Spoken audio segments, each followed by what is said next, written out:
आज की इस प्रेस में प्रदेश अध्यक्ष आदरणीय श्री वीरेंद्र सचदेवा जी, मीडिया प्रभारी श्री प्रवीण शंकर कपूर जी, सह मीडिया प्रभारी विक्रम मित्तल जी के साथ हम सभी साथी जो लोकसभा प्रत्याशी हैं 2024 के चुनाव के लिए।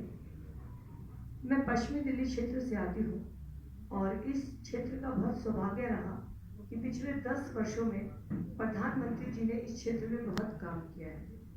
सबसे पहले पश्चिमी दिल्ली में ज़्यादातर लोग अपनी जॉब के लिए, काम धंधों के लिए गुड़गांव क्षेत्र में जाते थे और गुड़गांव क्षेत्र में जाने के लिए 20 मिनट से लेकर घंटे कितने लगेंगे इसका कोई हिसाब नहीं था।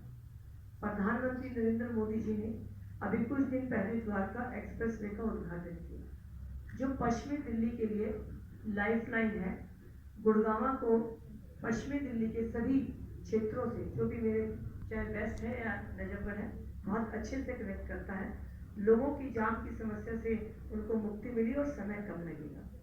दूसरा प्रोजेक्ट जो प्रधानमंत्री जी अर्बन एक्सटेंशन रोड 2, वो भी बहुत जल्द पूरा होने वाला है, जिससे कि पश्चिमी दिल्ली की कनेक्टिविटी आउटर दिल्ली और ईस्टर्न जो हमारी दिल्ली के पार्ट हैं उनसे भी बहुत बेहतर हो जाएगी। इसके साथ ही प्रधानमंत्री जी ने पिछले 10 सालों में पश्चिमी दिल्ली को कन्वेंशन सेंटर दिए और भारत वंदना पार्क का निर्माण हो रहा है, जो टूरिज्म में अपने आप में एक मिसाल बनेगा। कन्वेंशन सेंटर सिर्फ एक कन्वेंशन सेंटर नहीं होगा, 5 लाख लोगों को रोजगार देगा। ये वो कार्य हैं जो प्रधानमंत्री जी, इसके साथ अनेक काम है जो प्रधानमंत्री जी कर रहे हैं। मैंने सिर्फ आपको बड़े काम गिनवाए हैं, लेकिन पिछले टर्म में भी पश्चिमी दिल्ली बहुत सौभाग्यशाली रही है कि प्रधानमंत्री जी ने पूरा ध्यान वहां पर दिया है। अब जब मैंने चुनाव प्रचार जब से शुरू किया है, मुझे कुछ समस्याएं वहां की नजर आई जो मैंने अपनी टॉप प्रायोरिटी के अंदर रखी है। इसमें सबसे पहले शिवाजी मार्ग, राजा गार्डन से लेकर नजफगढ़ तक 14 किलोमीटर का ये रोड है और सुबह और शाम पीक आवर्स में यहाँ पे ट्रैफिक की मैनेजमेंट ठीक नहीं होती है। अनेक कारण है जिसको भी हमने देखा है।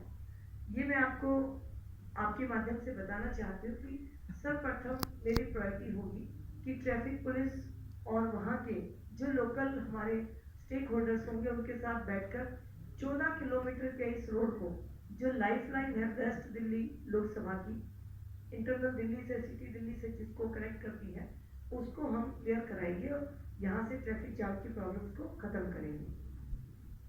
ढांसा बॉर्डर तक मेट्रो जानी चाहिए, लेकिन अभी तक ढांसा बस स्टैंड नजफगढ़ तक गई है। दिल्ली देहात ढांसा बॉर्डर तक बहुत दूर तक है और नांगलोई साइड में भी मेट्रो का विस्तार होना चाहिए। यानी कुल मिलाकर 2 मेट्रो लाइन की आवश्यकता है, जो नजफगढ़ से ढांसा बॉर्डर जाएगी और नजफगढ़ से जो नांगलोई जाएगी। और वो इस क्षेत्र में रहने वाली बहुत बड़ी जनसंख्या जो कि अनऑथराइज कॉलोनी में रहती है, वहाँ पर गाड़ियों की उतनी सुविधा भी नहीं है, तो मेट्रो उनको लाइफलाइन की तरह होगी। इस प्रोजेक्ट पर मेरा सबसे पहले ध्यान रहेगा।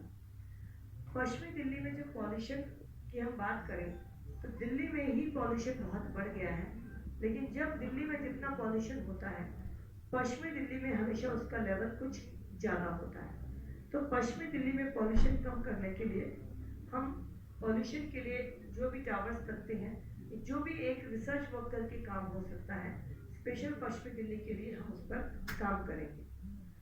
पश्चिमी दिल्ली में एक सरकारी हॉस्पिटल, एक यूनिवर्सिटी के लिए और एक स्पोर्ट्स यूनिवर्सिटी के लिए जगह चिन्हित है। उस जगह पर कॉलेज, स्पोर्ट्स यूनिवर्सिटी और स्टेडियम, इनका निर्माण जल्द से जल्द हो, इसके लिए मैं पूरी कोशिश करूंगी। मेरे क्षेत्र में देहात के साथ में अनऑथराइज कॉलोनी भी बहुत है, जहाँ पर कि सरकारी योजनाओं का फायदा जिनको दिया जा सके, वो वर्ग बहुत बड़ा है। उस वर्ग के लिए मुझे लगा कि उज्ज्वला योजना बहुत दी है, लेकिन अभी भी बहुत गुंजाइश है।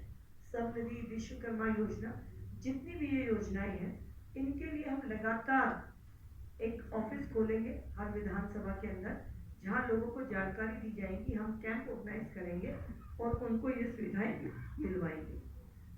हमारे यहाँ पर मास्टर प्लान की 2 दिक्कत है। ग्रामीण क्षेत्र में मास्टर प्लान में लैंड पूलिंग पॉलिसी और का जो हमारा कमर्शियल एरिया है, उसमें हमारे कुछ मुद्दे हैं जो मास्टर प्लान में होने हैं, तो मास्टर प्लान में उन चीज़ों का ध्यान रखा जाएगा। और हमारे यहाँ पर जो 20 सूत्रीय प्रोग्राम के अंतर्गत जो प्लॉट और जमीन मिली है उनको भी मालिकाना हक मिले, इसके लिए मैं कोशिश करूंगी। आदरणीय प्रधानमंत्री जी और उनकी जो भी हमारी कैबिनेट होगी उससे मिलकर इन फैसलों के साथ में द्वारका एक बहुत बड़ा क्षेत्र है। इस द्वारका क्षेत्र को काम करने के लिए हमारा वहाँ से इसको दोबारा से रिस्ट्रक्चर करके एनडीएमसी की तरह इसको हम ब्यूटिफिकेशन और इसका वर्क स्टैंडर्ड्स को लेकर जाएं, इसके लिए कोशिश रहेगी। और साहिबी नदी ये भी पूरे नजफगढ़ और पश्चिमी दोनों जो हमारे जोन आते हैं या संगठन की दृष्टि से जो हमारे जिले आते हैं, दोनों को कनेक्ट करने वाला ये हमारा रिवर पॉइंट है, इसको भी ब्यूटिफाई करने की कोशिश होगी। और सभी बहनों को जो हमारे इस तरह के मजदूर लोग हैं जिनको की सरकारी योजनाएं मिलनी चाहिए, उनको भी अलग से काउंसलिंग करके उनके कैंप लगाकर उनको सुविधा दी जाएगी।